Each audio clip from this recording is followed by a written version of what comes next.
This is Kirk Whalum with a couple of questions for my friend Quamon Fowler, friend and hero Quamon Fowler.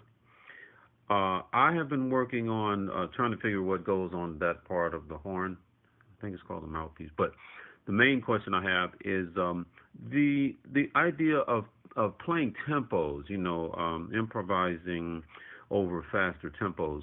That's always been a stumbling block for me, and I don't know if it's the way my fingers work, but I'm wondering what you would advise in terms of methodology to just work on improvising in a more relaxed fashion on faster tempos. Exercises, any input at all. Thank you, brother.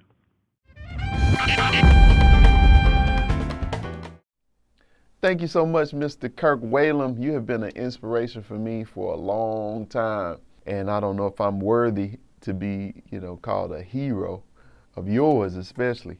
But anyway, you asked the question about how to get your speed up and how to play over faster tempos. And one of the things that I wanted to really highlight first and foremost is working with a metronome.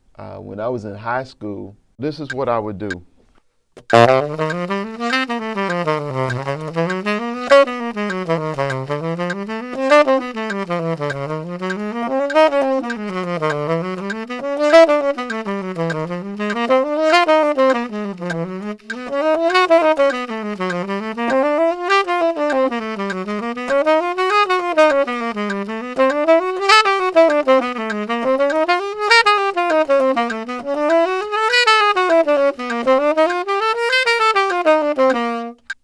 Okay, so what I did, I was doing what you call the swing feel. As I played my scales, I would play. So I had a certain rhythmic feel with my articulation. And the scales, when you play them consistent like that, where you go up to the 9, it helps everything to lay right. 1, 2, 3, 4, 1, 2, 3, 4, 1, 2, 3, 4, 1, 2, 3, 4, 1. It puts it in groups of 4, just somewhat like the bebop scale. Now, the purpose of this is to work on your fingers to lay in the right places in terms of timing wise in between the beats, 4 notes each beat, and then articulation, I'm going every other note.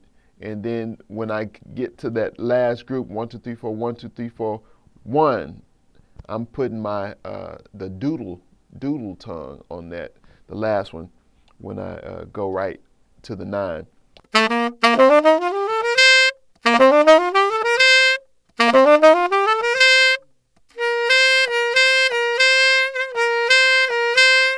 For the doodle tongue, I'm putting my tongue on the side of the reed.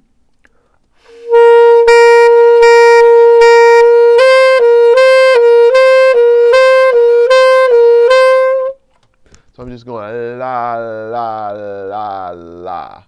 So right before I hit the 9 to come down, I'm hitting, if it's a C on the saxophone, the tenor saxophone, when I get to that top C before I go to D, I'm putting my tongue on that, the reed, the side of the reed. And once I hit the D, I'm going to let it off and just tie the regular tongue, la, la. And it'll naturally pop. And that's what helps to put everything even when you're playing, your scales. Okay, so now let's go ahead and speed it up. We're going to go to 125.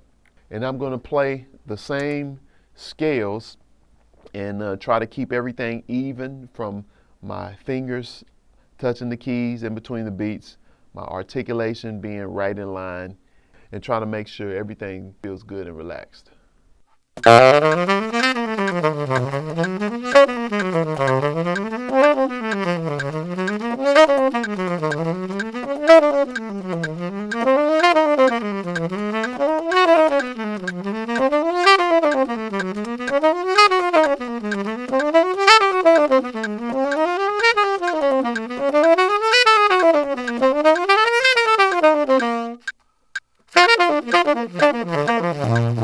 Now, one of the things that I didn't mention is the circular breathing. In this particular lesson, I'm not going to go in great detail about the circular breathing, but for the most part, I'm just playing, and when I start getting short of air, I'll breathe in through my nose while I'm still releasing air through my jaws. And that's how I'm able to continue to keep going without stopping. And pretty much my focus is not so much on my breathing, but more so on keeping my fingers moving and my articulation going. So sometimes my articulation will change when I'm doing the circular breathing. But for the most part, I'm just trying to stay in time, keep everything right in the right pocket. So now let's go ahead and move up to 150.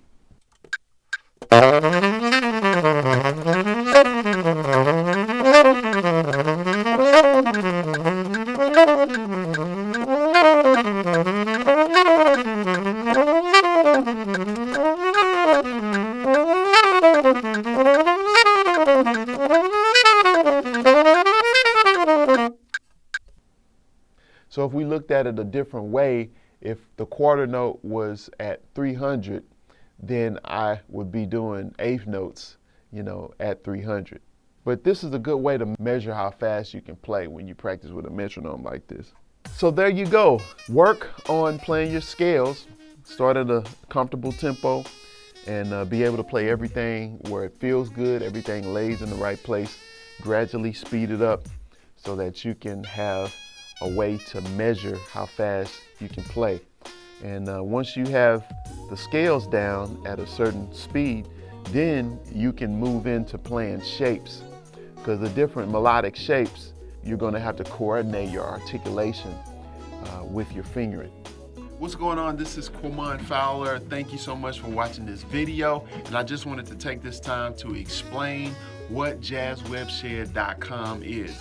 I call it the online shed for jazz musicians. It originally got started back in 2009, and I was recording videos and audio lessons and sharing things on the topic of jazz improvisation, music, marketing, and also music business.